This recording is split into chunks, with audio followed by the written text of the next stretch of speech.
what's happened in the last video. Well, here's the female service. And here is more MrDudeManSir. The first stop on our route was the library. I need to move my mouse out of the way. There we go. Slavia went to Jenna sitting at the table and spoke to her. I just stood in the doorway. I didn't want to communicate with this librarian any more than necessary for some reason. A few minutes later, Slavia came back to me. Hello. Again, there's this like weird kind of jazzy music here. I don't know what the meaning of it's for, but it seems kind of a romantic scene music. I don't know what it's for. It could be because of you here. Maybe. Nothing. She shook her head, as expected. The canteen. We still had time before lunch starts, so there was no usual crowd of prisoners. Pioneers, I mean. Oh, it was empty inside and outside the building. While Slavia was talking to the cooks, I was sitting and playing with the salt shaker. Some salt spilled out of the pot. Certainly, I would be worried if I was superstitious. You gotta pour pepper over your shoulder. Strangely enough, he wasn't here either. It would be unexpected if I found him, for instance, in the refrigerator. Well, that would be pretty weird. The next stop, according to our plan, was the infirmary.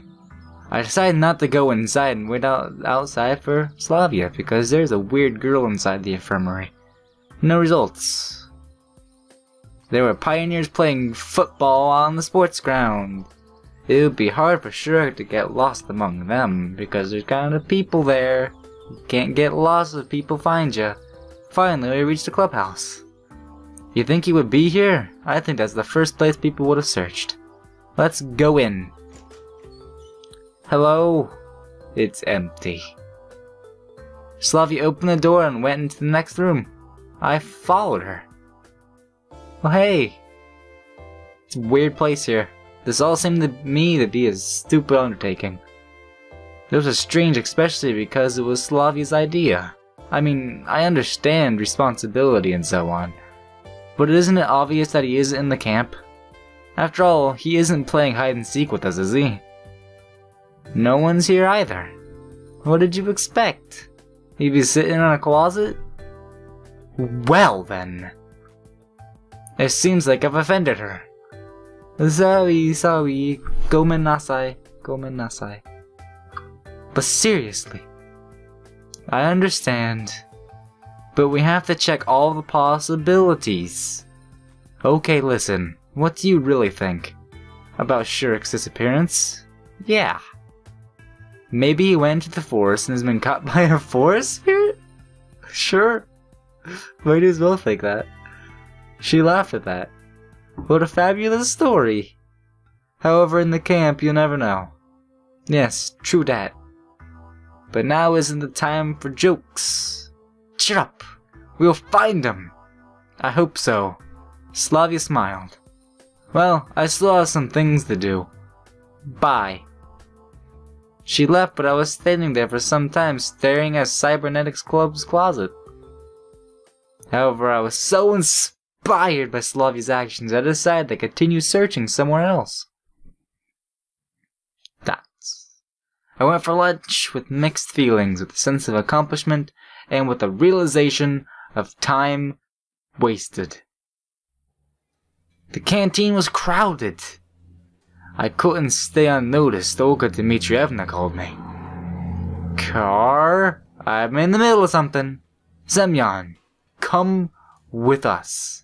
The camp leader, Slavia, and Electronic were sitting at the 4-seat table. I nodded and went to go get my food. Gotta have my food first before I sit down. This time I had to spend several minutes in a queue. That's very grueling on a person. Today's menu didn't really differ from other days' menus. The dishes looked the same at least. Okay, I'm back. I got my food and I'm ready to talk. When I sat at the table, I wished bon appetit to everyone. Olga Dmitrievna said, "So what are you thinking?" About what? We searched for Shurik all around. It's noon and he's nowhere to be found. I took a note of the rhyme, but didn't want to point it out. Oh man, rhyming. We looked all over the camp. I went all around the forest. Olga Dmitrievna looked at me, and I helped too. We must call the police. Maybe we should wait until the evening? Why would you wait till evening? I don't know. Semyon's weird. Maybe he went home. That cannot be. It just can't. Shurik lives thousands of... Holy crap. Well, that kind of makes it an impossibility. By train? The nearest station. She paused. Is far off. Now it's getting interesting. Every time the conversation reached a point concerning ways I should leave Sevenok, all the camp inhabitants started changing the subject. How far is far?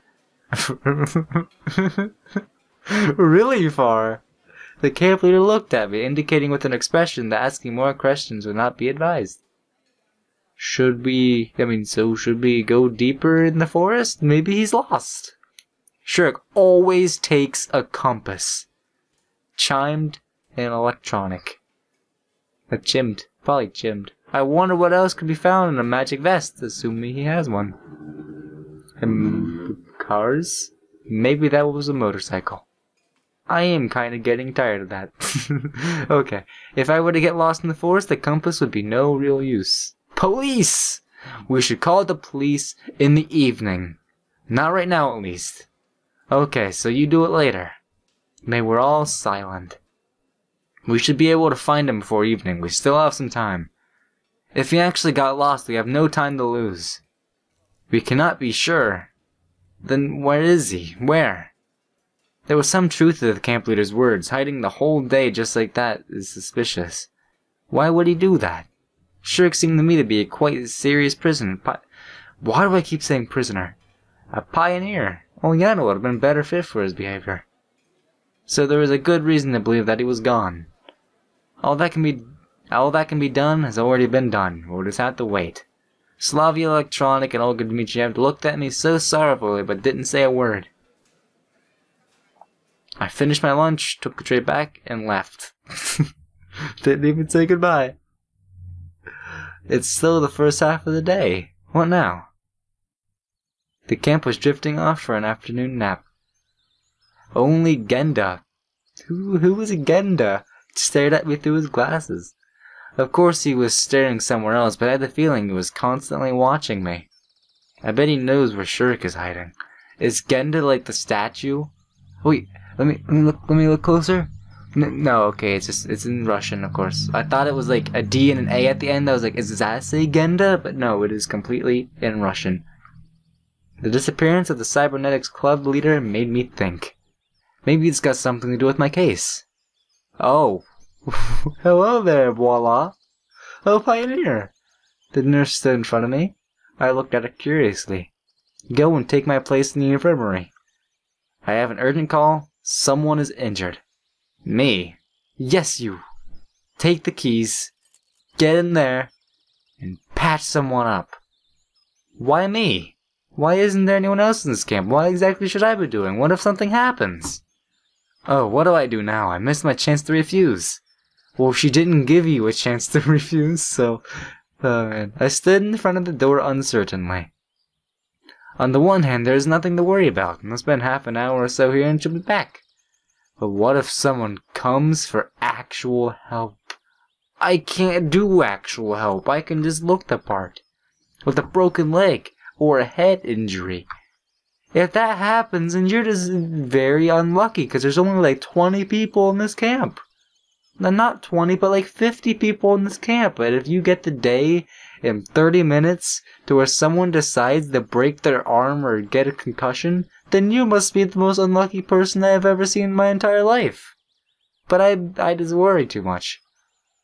I hope that there are no injuries or serious bruises and scratches in this camp. But at the same time, I could not shake the idea that in a serious situation, I will be absolutely useless. I don't even know how to perform a kipper. The magazine on the nurse's table caught my attention. Good way to relax, I guess.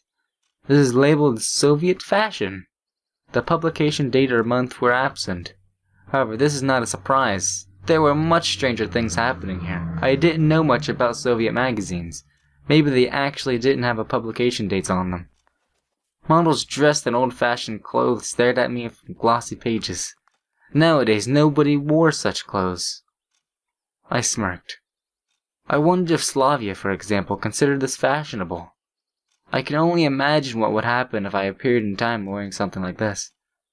Imagine we were walking hand in hand. I'm wearing a coat with a hood and she's dressed in a lavish dress covered with lace and things.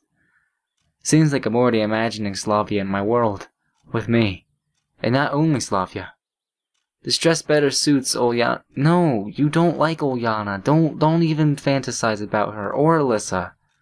Or this cute Sarafan would look good on Alyssa. The skirt and cardigan would look good on... Yes. Lena's your goal. Just fantasize only of Lena. If only they could be real. No, I saw them, I heard them, could even touch them. But still, they aren't here, and I simply don't belong in this place. It's alien to me. I'm just waiting for a chance to get out of this place. Waiting because nothing is up to me anymore. I sighed, put my head on the table, and fell asleep. I was awoken by the noise of a door opening. Okay, I don't know the odds of you walking in here or knowing I am in here at all. It doesn't look like you're injured, so you must have just known I've been here or something. But cool. I'm not even going to question it, but you're here. The nurse isn't here? Then no. I'm substituting for her. Since I am responsible for pioneers' lives, I should do a full responsibility. Although in fact, I was just afraid of something bad happening because of me. Any health complaints? I tried to give Lena the most professional smile I could in order not to confuse her. Nothing special. Just a little head okay. Let's do this. Some painkillers maybe. Of course I wasn't aware where to find these required medicines, so it took me a little while to find them and stuff. Finally! I handed a metamizole.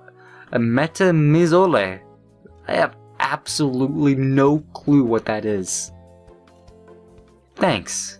She's smillied. That was a completely unexpected, and I lost touch in reality staring at her. What? Lena turned awkward in an instant. Listen, I've been wondering, do you like this? I don't know what got into me, but I grabbed the magazine from the table and showed her that picture of a skirt and cardigan. That would really suit Lena in my opinion. Good job. Good job. Maybe I went completely nuts thinking about all the girls being my world. Maybe I wanted to distract myself instead of just waiting for the nurse to come back. Lena looked at the picture. Yeah, I guess. Is stuff like this in fashion? I guess. She got confused and started blushing. Why do you ask? Really? Why? Oh. Time to save! Save! I don't want any drastic decisions being made, but I'm pretty sure this is the one I'm going to make. I think you look gorgeous in it. Oh. Why, thank you. It's alright. I'm being completely honest. We were quiet for some time. How was your headache? Much better. Gomenasai. No, that's sorry. Just thank you. Thank you. I always get my Japanese mixed up and I probably shouldn't even try it. I'll be off. Good luck. Lena went out and I continued to look through the magazine. After a while, someone knocked on the door again. Seems that the infirmary is the most popular place to go. Suddenly I decided to roleplay a nurse. Just the male version. And said, "Come in!" Oh dear. Wow, did I miss the moment when you decided knocking? Anything wrong with me knocking? She frowned. Where does it hurt? Why on earth would I tell you? Where's the nurse? Right in front of you. I opposingly crossed my legs and looked questioningly at her. I'd better go. It'd be better to die than be treated by you. She smiled mischievously. You didn't even let me try. I'm like the grade A nurse. Man. Oh yeah, and I thought for a moment that you could give me some pills. What's bothering you? It took her some time to reply. A heavy stomach, actually. Sure it's not an empty head? Oh, man. I muttered under my breath. What did you just say, mister? Nothing, just give me a second. I found the pills in the drawer I opened. Thank you, doctor. She smiled cheerfully. Watching Oyana, I could not imagine how such an optimistic and active child could have any health problems. Oh. Got food poisoning from the canteen or overdose of stolen candies, right? I think this would be the best one. She gave me a baleful look. No, I left everything for you. Okay, you ran out of the infirmary and slammed the door. She would have done that no matter what choice I chose. Maybe I should have said that. Probably, but I don't really care. Again, I went back to studying Soviet fashion trends. Time passed, but the nurse was still absent. I wasn't searching for Shurik. Wasn't looking for any clues concerning my situation. I was just sitting and flipping through a magazine. Just for a moment, I felt quite satisfied with the situation. So far, everything that has happened here could have just been a trip to a summer camp, and if nothing changes anytime soon, then I can start worrying. Again, someone knocked on the door. Did I miss an outbreak of an epidemic? Oh. Hello. Oh, hi. Isn't the nurse here? I am the nurse. Great. I'd like... She hesitated. What? By the way, Semyon, she said, looking at me intently. What? It seems like I lost my keys. I've had them for 3 days now. I have had them. You just never asked and I am too dumb to hand them to you. Sure I have. Yeah, here, I found them near the canteen yesterday. It was 3 days ago! I was really bad at lying. My cheeks were red, my eyes were wandering around, and my hands were constantly shaking. Here.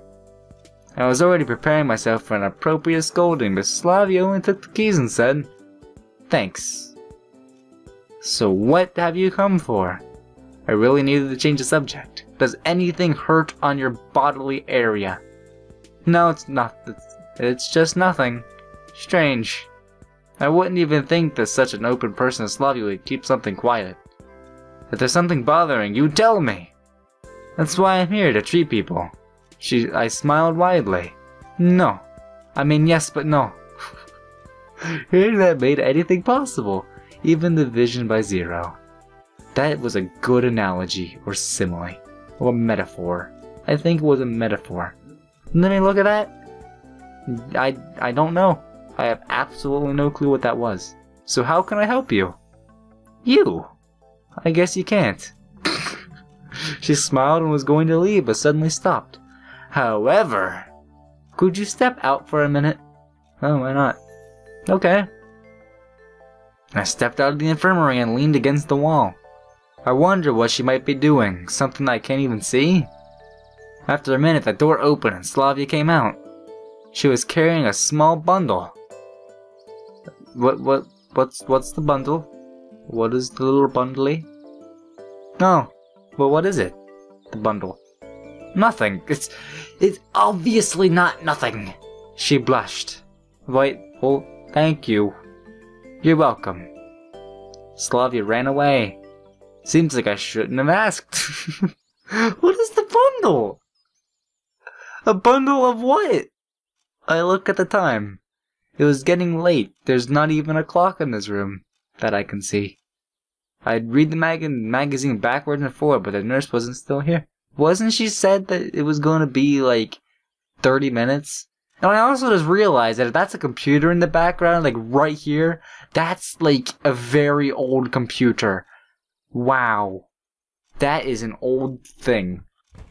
Oh dear, is everyone just gonna be showing up now? Suddenly the door burst open and Alyssa rushed inside. She looked at me piercingly. What are you doing here? What are you doing here?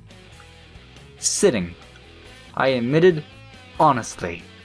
Okay then. It's even better without the nurse, she murmured. Are you sick? I asked acidly. Alyssa didn't answer and came closer to me. Move over. Why? So I can open the drawer, isn't it obvious? What for? She got angry. None of your business. Well, I'm kinda in charge here, so. She gave it a moment's thought. Then give me an activated carbon. What is that? Stomachache? Yes. She grinned sharply. You know, whenever I was going to the infirmary to start off and I said that no one will have any injuries like a headache or like a concussion or anything like a broken bone, if people are getting this bad this many times a day, I would expect a broken bone like once a week or something like that if it's this bad. Okay, why wouldn't I give you one? There you go. But you never know. What if she really has an ache? What is it like a if you don't have a stomach ache, can an activated carbon be used for some sort of sketchy things like drugs? I don't know. I reached into the drawer and got out a packet of activated carbon. Take that thing, I have absolutely no clue what I gave you. She wrested it from my hand and rested it from my hand. That doesn't make any sense, but ran away. It was 15 minutes till dinner and the nurse still wasn't back. I guess just leaving the place like this won't even do. She asked me to look after it after all. And who knows what might happen if I leave? But who would want me to steal anything from here? Who would want to? Except for Alyssa stealing I handed it to her. And she was feeling bad, so it's not stealing, it is fine. Right? I'm not sure. I opened the magazine again and again, began flipping through it for the nth time. The fashions of the 80s weren't that fun anymore. Yawning got me several times. It was already 6 o'clock, so dinner had already started. Of course, I had to be on the watch till the end, but my stomach seemed to have its own opinion on the matter. I stood up and steadily headed to the exit. A rustling sound came from behind the door. Could it be someone else who got poisoned and broke her arm or something even worse? I sighed heavily and pulled the doorknob. However, there was no one out there. Seemed like it was just my imagination. But okay, I went back inside. To be precise, an apple had appeared on the— Whoa! That's a green apple! But where from? Fruits can't just materialize from thin air by themselves, can they? Though in this camp, anything is possible. Chances are someone just brought it here. That is impossible. You were just in here, walked outside, and then came back in and it was there. So no one put that there unless you were gone for like 5 minutes. Given that she's all shy and stuff. But wait, how could she just slip past me like that? Exactly! Lena wouldn't climb through the window after all. So there must be something else. I was suddenly overwhelmed by fear. What if the apple is poisoned? Oh, why would someone complicate things when I'm here totally helpless and can't be killed more easily? Or it might be the apple which Eve tasted in the Garden of Eden? Sure. In that case, I certainly should not eat that thing. The same second my stomach reminded me it was there rumbling traitorously.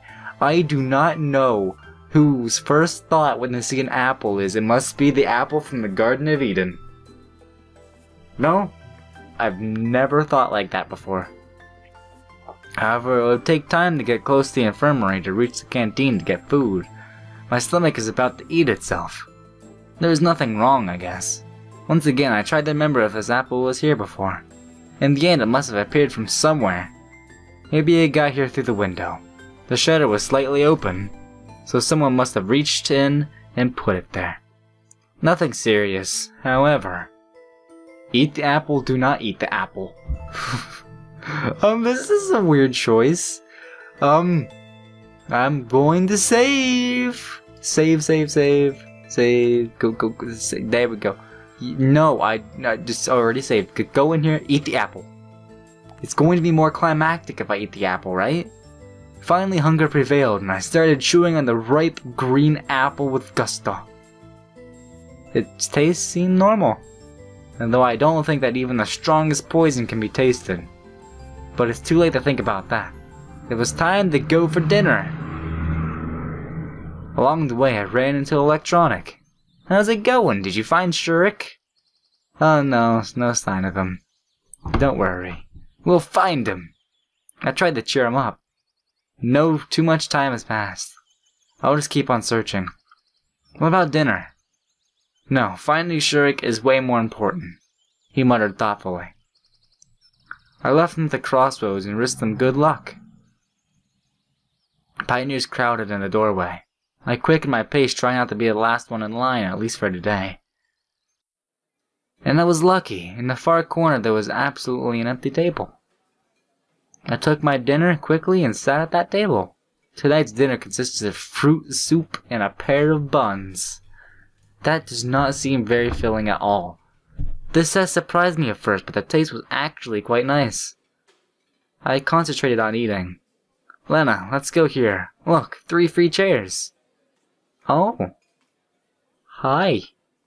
Miku and Lena. Are these taken? No, they aren't. No, take a seat. Of course, I wish we were alone. Thank you. As soon as Lena said that, Jenna jumped up from behind her back. I'll sit here. There are no places left, she said, putting her tray on the table and sitting down, not even waiting for my answer. Sure, make yourself at home, I muttered sorrowfully. What? Nothing. Aren't library girls supposed to be shy and not tsundere-ish? I don't think you're supposed to be like that, but okay. To tell the truth, I wanted to reduce the whole company to just Lena, though neither Miku or Jenna were causing much trouble. I believe that is an indication that I am on Lena's route. That is great. Yes. Except one was too talkative and the other was too arrogant. But nevertheless, they were absolutely harmless, especially comparing to the others I could name. Oh, seems like I forgot my key. Oh, don't worry, take mine. I was surprised by Miku's short reply. Do you live together? Of course, didn't you know? Together. Our cabin is the rearmost. I mean, the farthest from here. I mean, the last one. Okay, whatever Miku's talking, I need to talk like super fast and annoying like a teenage girl. I wouldn't have been surprised if someone told me that Lena lived with Slavia. Or Jenny, or worst. Even electronic. But silent and shy Lena, excessively talkative Miku as a pair? That's really a surprise. Did you find Shurik? It's strange that Jenna is disturbed by someone's problems. No. Surely he's at the village buying cigarettes. Or vodka. She snorted. A village. At the moment, the conversation got much more interesting. I want to know where this village is. Got a problem with villages? No? Jenna looked amazed. You mean there's a village nearby? I think so, she said uncertainly. I looked at Lena and Miku, but they were busy with their meals and did not pay attention to our conversation. You mean you don't know exactly? Why should I care? Jenna stared at her dish. But there must be something nearby. Listen. Listening. I don't know. You let me eat. Seems like I won't get anything out from her. Though there is a chance that she really doesn't know. The remaining time was spent listening to Miss Miku talking about some nonsense. I was also going slowly mad in silence. Oh, that was a fast transition again. I'm outside. Obviously, the first thing I did after getting out was that inhale a great breath of fresh air. Did I do something? No, it literally just, they blooped. It just blooped out. That's weird. Boop. The sun was setting. I decided to take a walk. It's highly unlikely that I will find anything more exciting to do for the rest of the evening. That was the most interesting thing that could arise, quite unexpectedly. I was approaching the square when I heard a loud bang. It seemed like something had obviously exploded all over the place, and I was paralyzed. I am in a hostile environment, not knowing the rules and laws of this place. It would rather be time for me to run. But at the same time, I was curious. Probably I would just be kept standing there, but somebody grabbed my hand. Oh. Hi.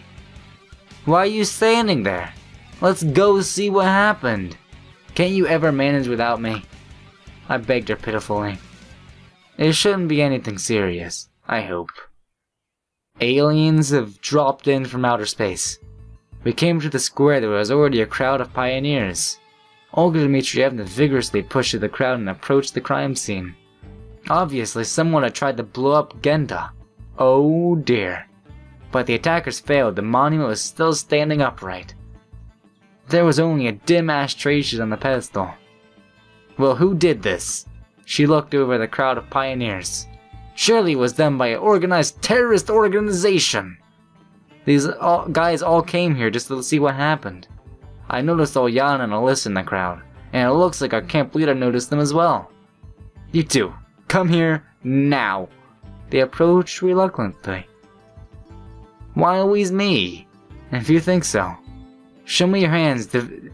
You. What's wrong with them? I looked closer and saw that they had been smeared with black. Now it's clear. What did you make a bomb with?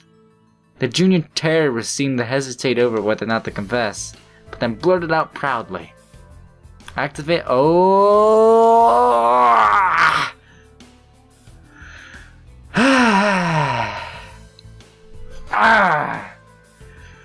I should have known! Carbon equal explosive. I thought she just had a stomach ache. Why exactly the monument? What did this honored man ever do to you? The fighter for the rights of... Besides, he gave me Oh no, don't bring me into this.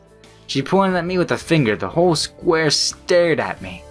Thoughts about the pointlessness of the act due to the small bomb size left me at that very moment. She stole it! I did nothing.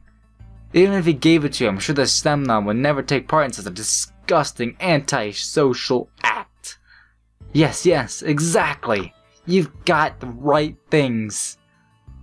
I could hardly imagine how long she would be kept scolding Alyssa if Electronic hadn't popped out at that very moment shouting, I found it! I have found it! Everyone turned towards him. He held a boot in his hand.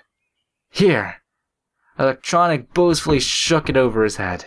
It's Shurik's boot! Okay, calm down. Tell us in detail where you found it. In the forest, on the way to the old camp. Whispers ran among the pioneers. Old camp? Like, the old camp? Are you sure? Absolutely. What's so special about this old camp? I joined in the conversation. It's nothing special, really, she stammered.